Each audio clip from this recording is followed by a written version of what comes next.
Muito bem, então, muito bom dia a todos vocês aí, alunos e alunas da turma 20/CDD03, tá? Estamos no Rio Preto, professor Bruno Steffens, mais uma vez aqui diretamente de Franca, para mais uma aula da semana, tá bom? Mais uma aulinha aí de conhecimento para vocês do curso de Cuidador Geral. Sejam todos bem-vindos, bem-vindos, e o pessoal também que vai assistir mais tarde a aula aí vai poder participar via YouTube. Lembrando sempre para vocês que tem formulário para responder, tá? Já preparei o formulário da semana. Façam o formulário. Assim que terminar a aula, pessoal, já vai lá e faz. Tá? Eu vou mandar o link, então vocês acabam esquecendo. Né? Ao longo do dia aí, opa, esqueci do formulário e tal. Então tem até sexta-feira aí, meia-noite, para estar fazendo, mas faz rapidinho, mas para vocês já ficarem livres, tá bom? Já deixaram a resposta de vocês, e aí esperar só na próxima semana para a próxima aula. Certinho? Belezura?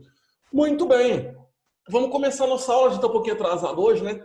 Vamos começar a nossa aula aqui, para a gente já não perder tempo. Deixa eu compartilhar uma tela aqui de vocês, com vocês. E hoje, pessoal, é o seguinte, a gente vai estar falando de um assunto um pouco delicado, tá bom? Falei para vocês semana passada e hoje a gente vai falar dele.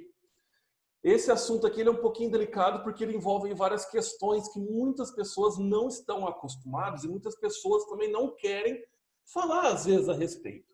Porque até pode ter passado por algum tipo de violência ou maus tratos. Esse é o capítulo 14 do livro Profissão de Cuidador de vocês. Por que eu pulei o capítulo 13? Porque o 13 é prova, né? Avaliação. Então, nesse caso, não precisa, porque a gente não vai fazer prova online. Tá bom?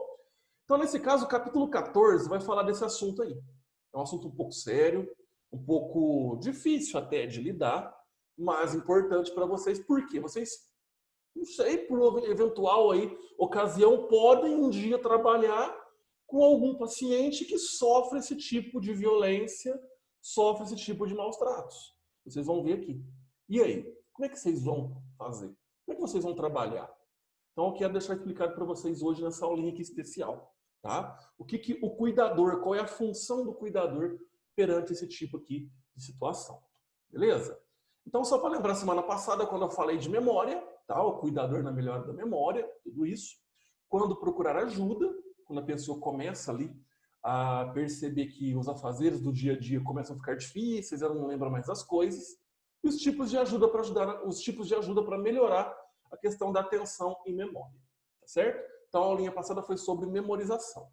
Hoje a gente vai falar sobre os tipos de violência que existem, o papel do cuidador perante esses tipos de violência, e eu vou falar da denúncia, muito importante aqui para vocês, tá? Então vocês vão entender um pouquinho nessa aula aqui, que vai ser de grande importância aí na vida de vocês. Não vou falar só no curso, mas na vida de vocês também. Tá legal? Até isso, o curso oferece essa questão de saber lidar com esse tipo de situação. Então, olha só, pessoal, eu peguei aqui a palavra violência e exemplifiquei para vocês entenderem, porque existe uma diferença da palavra violência da palavra maus tratos, tá? Das duas palavras maus tratos. Então, olha só, violência é essa parte mais escura que vocês estão vendo aí, que eu coloquei em negrito, bem destacante. É o ato intencional de força física extrema ou intimidação moral. Ato intencional, a pessoa faz aquilo que ela quer. Então, ela vai praticar violência porque ela quer. Então, é por intenção, é intencional, tá? Então, ou seja, um ato intencional de força física, é quando a pessoa se usa da força física dela para agredir alguém, por exemplo, ou intimidação moral. Então, a questão de intimidar, aquela questão assim, de encarar a pessoa moralmente, de, às vezes, por exemplo, xingar essa pessoa, tá? Ameaçar essa pessoa, isso é considerado violência.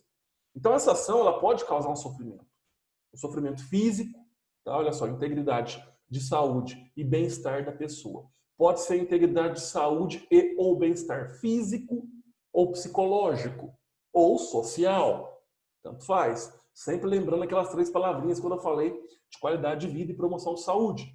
Então, é o bem-estar físico, psicológico e social. Então, quando eu vou colocar a integridade da saúde nessas três características, esses três âmbitos, tá? Tanto a parte física, psicológica ou social, então eu estou agindo com violência, tá bom? Nesse caso aí, muitas pessoas estão agindo perante outras com violência. E maus tratos? é a atitude praticada por alguém contra a pessoa que esteja sob os seus cuidados. Então, por exemplo, eu posso estar cuidando de alguém agora. Vamos supor que eu estou cuidando do meu pai. Um exemplo. Então, se eu praticar alguma coisa, né, contra a vontade dele, alguma coisa que possa degrenir, pode ocasionar aí uma atitude de violência perante a integridade física, certo? Psicológica ou social dele, eu estou agindo com maus tratos. Então, por exemplo, exemplos de maus tratos. Um beliscão. Tem muitos pais aí que beliscam os filhos, por exemplo, como forma de educar. Isso é considerado maus tratos. Tá? O empurrão. Quando alguém empurra outra pessoa, certo? Um simples empurrão, também maus tratos. Um xingamento. Um grito. Aqui pode ser, por exemplo, a questão de vocês um dia trabalharem com algum idoso, alguma criança, então perde aquela paciência e dá um grito com a pessoa. E isso é maus tratos. Vocês estão trabalhando, o patrão de vocês dá um baita de um berro lá. E isso também é considerado maus tratos. Tá? Um gesto inadequado, aí é mostrar o dedo para alguém, é mostrar aquela questão do braço, né, para mandar a pessoa se ferrar, por exemplo. Então, um gesto inadequado também é considerado maus tratos. Um insulto em si, tá? Um insulto aí que possa abalar psicologicamente a pessoa. Então, nesse caso, maus tratos é isso. Eu tenho alguém sobre minha responsabilidade, por exemplo, meu pai. Então, se eu beliscar ele, se eu empurrar, se eu xingar, se eu gritar, fazer um gesto, isso é considerado maus tratos, certo? A violência pode ser para uma pessoa que eu nem estou cuidando. Pode ser uma pessoa na rua, por exemplo, que está passando, e eu vou agir fisicamente ou psicologicamente perante essa pessoa, com insultos ou com uma questão aí de agir com força física. Então, nesse caso, é violência, certo? Para vocês entenderem aí essas duas diferenças. Muito bem. Vamos falar dos tipos de violência que existem. Muitas pessoas acham que a violência é somente física e emocional ou psicológica. Não, tá? Existem outros tipos de violência e alguns deles vocês vão ver ao longo da profissão de vocês. Olha só, quais são os tipos de violência que existem? Esses 8 aqui. Então nós temos a violência física, todo mundo sabe, psicológica. Beleza, vou explicar cada um desses aqui. Só que eu também tenho a violência financeira, eu tenho a violência sexual, eu tenho a violência medicamentosa, eu tenho a violência moral, eu tenho o abandono e a negligência. Existem diferenças de abandono e negligência. Tá? Então eu vou explicar um por um aqui no livro de vocês, consta isso. Um por um desses tipos de violência. Tá? Então vamos lá. Primeiro é a agressão, né, ou violência física. Essa aqui todo mundo sabe. É quando a pessoa usa da força física dela, intencional, para machucar. A intenção dessa pessoa é machucar a outra. Tá bom? Então, uma briga. A violência contra a mulher. Tá? Nessa questão aí, por exemplo, dos maridos lá, companheiros, baterem nas esposas, namorados, etc. Tem até uma lei, tá? A Lei Maria da Penha perante isso.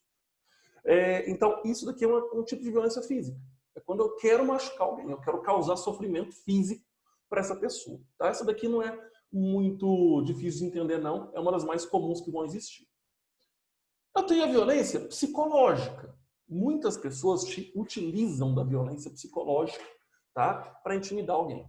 Então, olha só, proferir insultos e gritos, ameaçar e humilhar a pessoa, manter em cárcere, por exemplo, também é um tipo de violência psicológica. Olha só, manter em cárcere como deixar em local escuro, por exemplo. Então, por exemplo, tem pais hoje que para castigar o filho falam assim, ó, você vai ficar meia hora no quarto escuro, sozinho, para aprender. Isso está causando um tipo de agressão, é um tipo de violência psicológica. Porque a criança ela tem medo daquilo. Isso ela vai desenvolver um medo muito grande, um trauma muito grande. Os pais, na intenção de educar, pode estar prejudicando. Tá? Isso aqui, gente, é uma opinião minha, tá certo? Mas, obviamente, tem tudo a ver com o que eu estou falando. Então, nesse caso, por exemplo, vamos supor que vocês vão trabalhar com criança. Babá, né, para aí controlar a questão da criança. Então, percebendo que a criança está reclamando disso, que o pai está causando, né, o pai, a mãe está causando esse tipo de trauma, esse tipo de medo. E aí? Tá? Vocês vão ver daqui a pouco como é que o cuidador tem que agir perante esse tipo de situação. Mas é um tipo de violência, é um tipo de agressão. Muita gente tem medo de lugar escuro, e aí? Tá? Então, tem essa questão também. Nós temos a violência chamada de violência financeira. Isso aqui vocês podem ver muito em, por exemplo, casos aí de pessoas que têm uma condição financeira um pouquinho melhor. Então, é apropriar-se de bens, propriedades, aposentadoria ou pensão sem a autorização do indivíduo. Então, vamos supor, só Manuel, 90 anos de idade, tem uma fortuna lá no banco. Aí o filho dele está tentando se apropriar sem ele saber. Ou o irmão, ou a esposa, ou o parente, não sei. Tem muitas, né, situações que acontecem isso. Tem gente que ganha na Mega Sena e a pessoa manda matar outra, né? Então, nesse caso aí, acontece. Então, isso é um tipo de violência, a violência financeira. Estou pouco me lixando para a pessoa. Eu quero saber da fortuna que ele tem, ou da aposentadoria que ele tem, ou do terreno, ou da casa, ou não sei do que. Tá? Isso pode também acontecer, certo? É um tipo de violência. Depois nós temos a sexual. Aqui já é aquela violência também um pouco, né, bem aí chocante, vamos falar assim. Porque é o abuso de caráter sexual sem consentimento. A vítima não tem consentimento, ela não autoriza aquilo, vamos falar assim. Tá? Então é contra a vontade dela. Pode ser de ação física violenta, por exemplo, o caso do estupro. Tá? Ou um abuso aí, por exemplo, muitos casos aí de pais que abusam até dos filhos, por exemplo. Certo? Ou através de gestos ou palavras. Sabe o que a gente vê muito na televisão? Aquele pessoal que vai no metrô, no ônibus, aqueles homens lá que, né, esbarram nas mulheres, por exemplo. Aquilo é um tipo de violência sexual. Tá? É sem consentimento.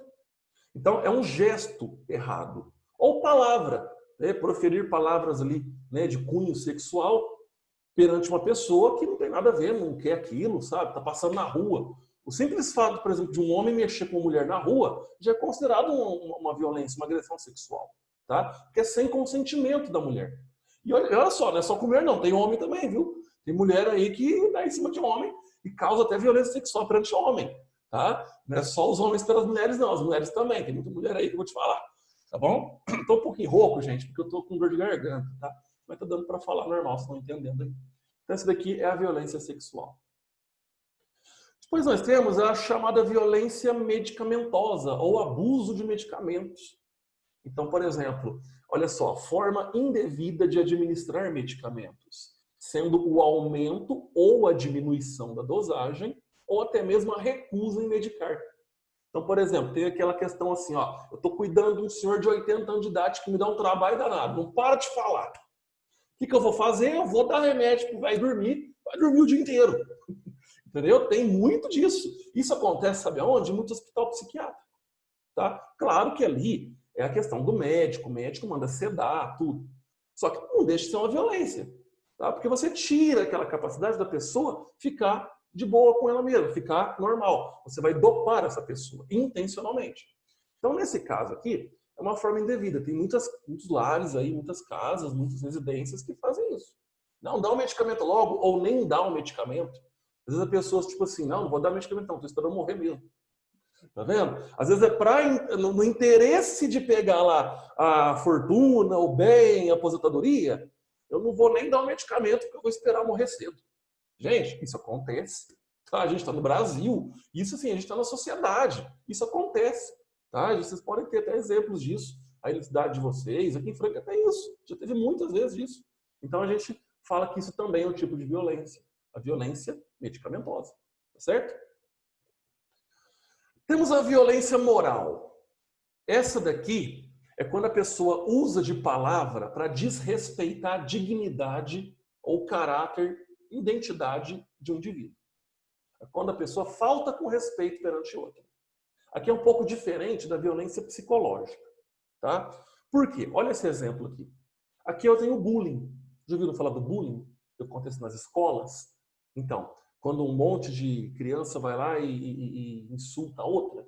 Então, isso aqui, né, fere a dignidade, fere o caráter, fere a identidade. Então, as pessoas estão faltando com respeito, esses alunos estão faltando com respeito perante esse outro do meio aí. Então, isso é um tipo de violência moral. Outro exemplo, por exemplo, a pessoa tem lá a liberdade de escolher o gênero que ela quer. Então, ela é homem, quis virar mulher. é mulher que quis virar homem. Ou transexual, tá? Então, nesse caso, o simples andar na rua, e a gente vê muito isso na televisão, outras pessoas ir lá e te faltar com respeito, desrespeitar. Isso é um tipo de violência, violência moral, tá? Olha só, uso de palavras que depreciam e desrespeitam a dignidade, o caráter e a identidade do indivíduo, certo? Tipo de violência moral. Depois nós temos o abandono. Ah, isso daqui é muito comum. Os asilos hoje, a maioria são de pessoas que foram abandonadas pela família. Pais, mães, vós, vós, tudo aí que foi abandonado. Olha o que significa a palavra abandono. Ausência familiar ou responsável. Então é a ausência da família, ela não está ali a família, ou de um responsável direto, que ocasiona a falta de proteção ao indivíduo. Então, quando eu abandono alguém, eu simplesmente estou tirando a minha responsabilidade de campo. Nesse caso, eu não preciso proteger essa pessoa. Então, essa pessoa está desprotegida, certo? Então, olha só o que acontece muito. Principalmente na época do Natal. Então, o que acontece? No Natal, a mídia vai lá no asilo e fala assim, vamos fazer uma campanha aqui, escreve o que você quer ganhar de presente, por exemplo, uma senhorinha dessa aí. Olha o que ela escreveu. Sebastiana, vem me visitar. Não sei se Sebastiana é filha, se é mãe, se é irmã, né? Mas abandonou. Essa senhora aí está com saudade de Sebastiana. Abandonou ela. E aí? Isso é um abandono. Acontece muito. Tá? Famílias aí que às vezes não querem pagar um cuidador, não é nem que às vezes não pode. Às vezes não querem, né, pagar um cuidador, prefere jogar no asilo e pronto. Tá? Aqui em Franca tem muito caso disso. Então, assim, eu que trabalho na área da saúde também, eu vejo muito caso. Então, é uma coisa que dá dó, dá pena. Isso aqui é uma coisa muito errada de se fazer, mas acontece. E, por fim, a negligência. Olha o que é a negligência, é diferente do abandono. Porque a negligência é a recusa ou a omissão nos cuidados de atenção e saúde. Olha só, estou vendo um mendigo aí. Só que a negligência, todos nós praticamente, a gente, né, vai causar, nós vamos ser negligentes. Porque, por exemplo, um mendigo, que às vezes eu olho assim e não quero nem ajudar. Por pressa minha. Eu não sei, não tem alguma coisa para poder ajudar. Isso é uma negligência. O Estado, o município, o governo também age com negligência perante esse tipo de pessoa. Então, olha só, é recusa ou omissão nos cuidados de atenção e saúde, ocasionando danos físicos ou psicológicos ao indivíduo. Então, pode ser que aconteça. Olha só, esse mendigo aí está passando frio na rua. E aí? É um dano físico, é um dano psicológico, só que eu me recuso. Eu vou colocar ele dentro da minha casa? Não, não vou, por questão de segurança. Tudo bem, mas é uma negligência. Tá? Então a gente às vezes cobra muito o governo, mas nós também somos negligentes. Então a gente tem que entender isso, certo? Então recusa ou omissão nos cuidados de atenção e saúde. Beleza? Aqui, meninada? Muito bem. Existe o disque denúncia. Daqui a pouquinho eu vou passar o disque denúncia para vocês. E no disque denúncia, lá consta, né, várias questões de denúncia perante maus tratos aí, violência. E o Disque Denúncia fez um gráfico que consta no livro de vocês. Esse gráfico aí eu chamo de gráfico pizza. Parece fatia de pizza mesmo, né? É mais fácil de entender. Então, olha só. Muita gente acha que a violência física é o principal aí motivo do Disque Denúncia, é a principal porcentagem do Disque Denúncia. Não. A violência física está em quarto lugar. Em terceiro lugar está a violência financeira. Olha só. A violência de apropriar-se de bens, de aposentadoria, de dinheiro ali, sem o consentimento da outra pessoa. Então a violência financeira está em terceiro lugar. Em segundo lugar está a violência psicológica. Quando eu vou ali proferir atos de insulto, causar um trauma na pessoa, isso está em segundo lugar. Agora, em primeiro lugar, no Disque Denúncia, está a negligência, que eu acabei de falar. É a recusa ou omissão de prestar cuidado em saúde que for, perante uma pessoa que precisa. Então, nesse caso, 39% de todos os casos do Disque Denúncia estão voltados à negligência. Por parte de quem? Às vezes nossa mesmo. Tá? Nós, cidadãos normais. Então, nesse caso aqui, para vocês entenderem, não é a violência física, ela está só em quarto lugar. Tá? Primeiro é a negligência, certo? Uma coisa importante que eu quero deixar para vocês bem claro aqui é o seguinte.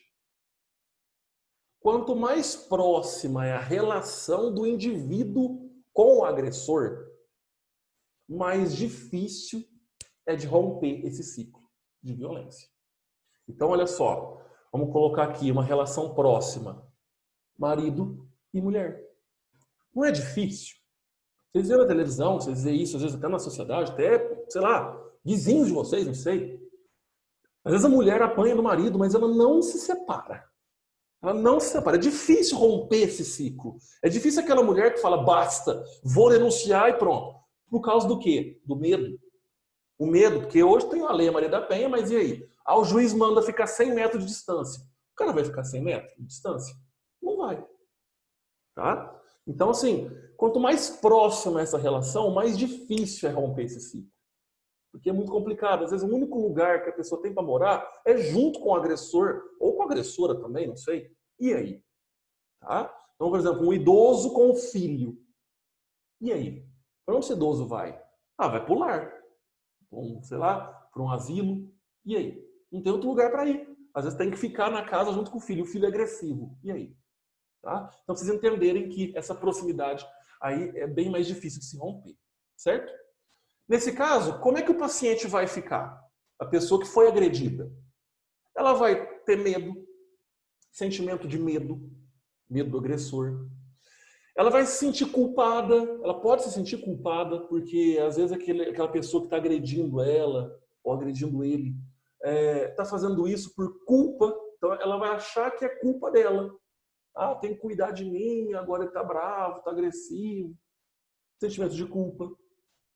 A pessoa vai se sentir inútil ou impotente. Então ela está sendo ali violentada, ela está sofrendo maus tratos, ela vai se sentir inútil, impotente de fazer alguma coisa. Muita gente, por exemplo, apanha e fica calado. Tá? A saúde mental, obviamente, vai ficar abalada. Ninguém vai ficar feliz com uma situação dessa. Então a saúde mental fica abalada. A qualidade de vida fica prejudicada. Essa pessoa que está sofrendo violência ou maus tratos, ela não tem vontade mais de sair, vontade mais de fazer o que ela gosta de fazer. Ela não vai ter mais um sorriso no rosto. Tá? A qualidade de vida vai cair muito. E ela vai se isolar. Tá? Ela vai ficar sozinha no canto dela, não quer conversa. É aqui que vai entrar o quê? Vocês. Cuidadores, cuidadoras. Sabe aquele olhar clínico, que eu sempre falo toda aula quase? Aquele olhar de mãe, de bater o olho e falar alguma coisa está errada. Então, vocês estão percebendo que, vamos supor, essa senhora aí, ó, vocês estão cuidando dela. E ela, de uma hora para outra, começa a mudar as características. Ela começa a sentir medo de alguma coisa, ela se sente muito isolada. Então, assim, a qualidade de vida não tem mais ânimo para fazer mais nada, não quer mais fazer alguma coisa, não sei o quê. Gente, isso daqui já é algum estopim para desconfiar de algum problema de violência ou maus tratos perante alguém da família. Tá? Então é sempre bom entender, estudar o seu paciente antes. Vou dar um exemplo aqui. É um paciente que tem dinheiro? Vamos supor, essa senhora aqui ela é rica, tem uma herança aí, tem muitos filhos? Pode ser que está acontecendo algum tipo de violência financeira. Ou ela está se sentindo muito dopada, muito assim, questão com medicamento, violência medicamentosa. Está aparecendo ali hematoma, sei lá, partes do corpo que estão doendo, pode ser uma violência física. Tá? Então, isso daqui vocês têm que perceber. Então, é onde que entra o papel do cuidador. Olha só, identificar os tipos de violência. Certo? Se isso estiver acontecendo, vocês vão tentar identificar. Buscar o diálogo com os envolvidos. Está sendo o filho, está sendo a filha, está sendo o irmão, está sendo, sei lá, o neto. Tenta buscar o diálogo. Tá? Mas assim, claro que não vai chegar, ó, você está batendo aí por quê? Não. Tentar conversar, ver o que está acontecendo, tá? Ter aquele diálogo. Isso se tiver abertura para diálogo. Se desculpar em caso de impaciência. Porque às vezes vocês estão cuidando ali dessa idosa, desse idoso, de uma criança, e às vezes ele fez alguma coisa que vocês, sei lá, ficaram um momento ali impaciente, nervoso, e vai gritar. Não, não é assim, não sei o quê. Não. A pessoa ela vai ficar, nossa, pode ficar ofendida. Se desculpe com ela. Pode acontecer, tá? Isso acontece. Então, nesse caso, tenta se desculpar. certo? Para ficar um clima melhor, para essa pessoa não ter medo de vocês. Vocês estão cuidando dela. Se ela ter medo de vocês, e aí? Como é que vocês vão trabalhar em paz? Como é que ela vai ficar em paz? Saber ouvir e ter controle emocional. Sabe o que é isso daqui? Vamos supor que vocês estão cuidando de uma criança de, sei lá, 5 anos de idade. E essa criança começa a soltar para vocês, está sendo abusada do pai. E aí? Saibam ouvir e tenham um controle emocional. Lógico que vai dar aquela revolta, aquela coisa. Nossa, não é possível o que está acontecendo. Mas calma. Você tem que entender, ouvir aquilo e ter o controle emocional daquilo. Ah, professor, mas isso não vai acontecer. Vocês não sabem. Tá? Então tome muito cuidado. Tenha o controle emocional, conversar com os envolvidos. Agora uma coisa importante. Denunciar. Tá? Meninada, presta atenção. Olha o que eu coloquei em vermelho aí para vocês. O cuidador pode ser punido por negligência. Lembra? É quando eu recuso a prestar assistência. Muito bem. Pode ser punido por negligência ou convivência com o crime de maus tratos. Eu estou dentro de uma casa em que essa senhora está sendo maltratada. Se eu não denuncio, eu faço parte desse ambiente de crime. Eu faço parte desses maus tratos. Por quê? Eu estou agindo com negligência. Eu não estou recusando em denunciar. Eu estou vendo que está acontecendo alguma coisa errada. Estou negligenciando, estou omitindo a prestação ali de um socorro, no caso a denúncia. E aí, também posso ser penalizado.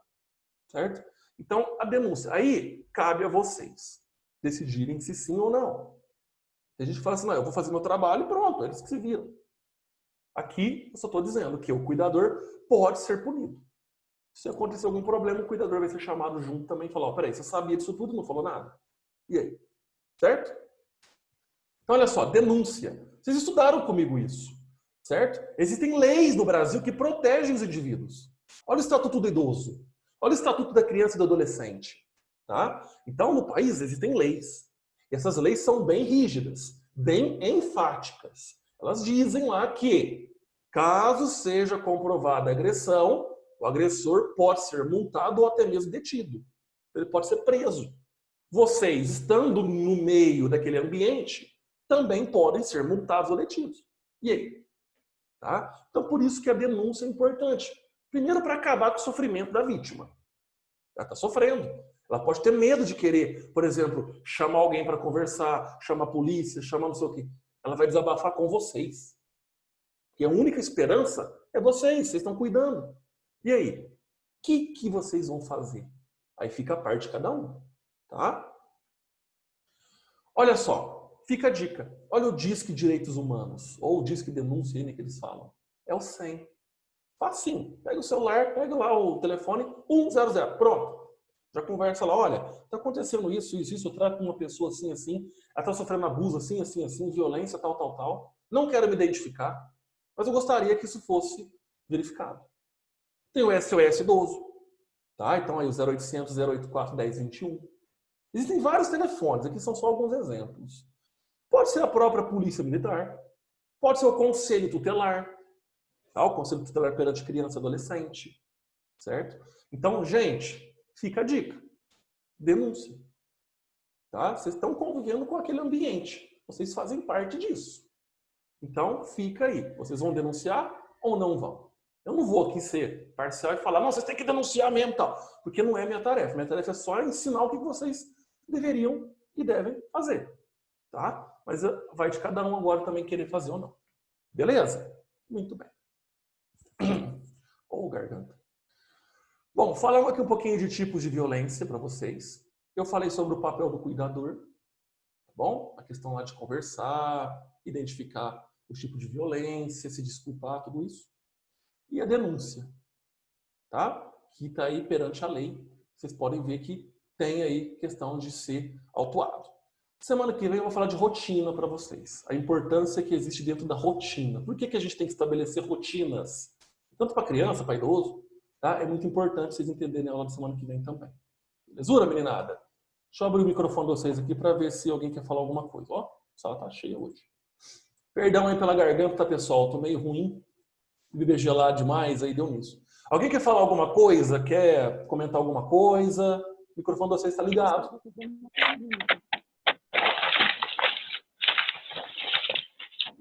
Alguém? Ninguém?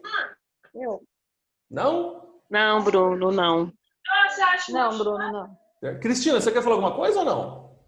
Sim, Pode falar. sobre a denúncia de idosos, né? Sim. Quando a gente trabalha, né? Porque eu trabalho já na área. Certo.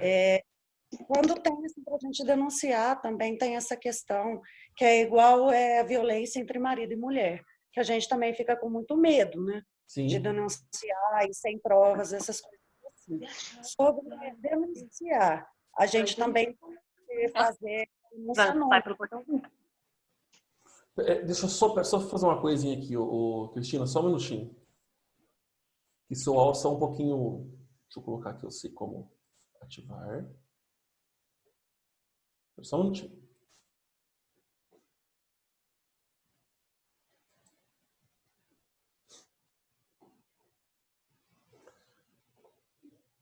Cristina, ativar som.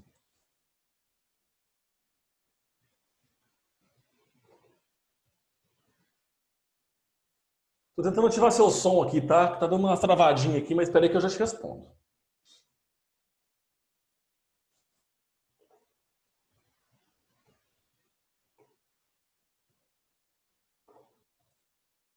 Oh, gente.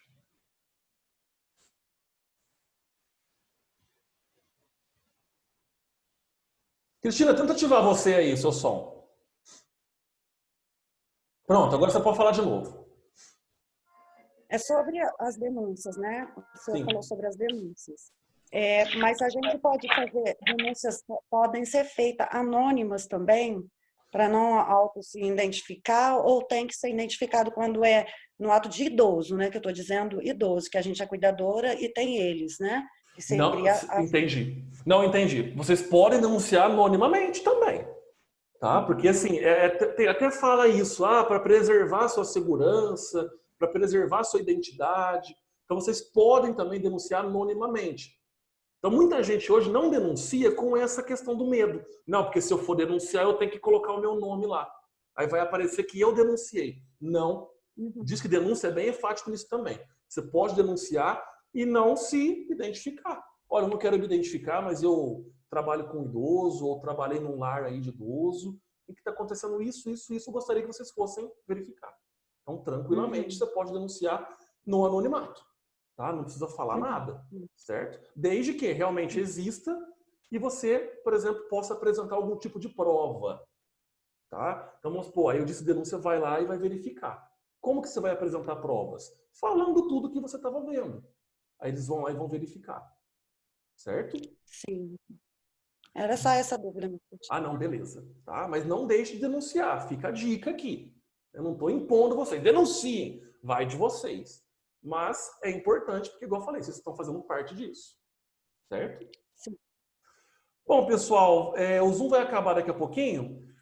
Eu vou fechar aqui já. E quero agradecer a participação de todos vocês na aula de hoje. Tem um formulário para fazer daqui a pouco, tá bom? Não deixe de fazer. Qualquer dúvida, por favor, me chame no grupo. Certo? Dá um joinha para nós. Beleza. Então, até semana que vem, se Deus quiser. Quarta-feira também de novo. E a gente se fala. Tá bom? Grande abraço, um beijo, fiquem com Deus. Até semana que vem. Tchau, tchau.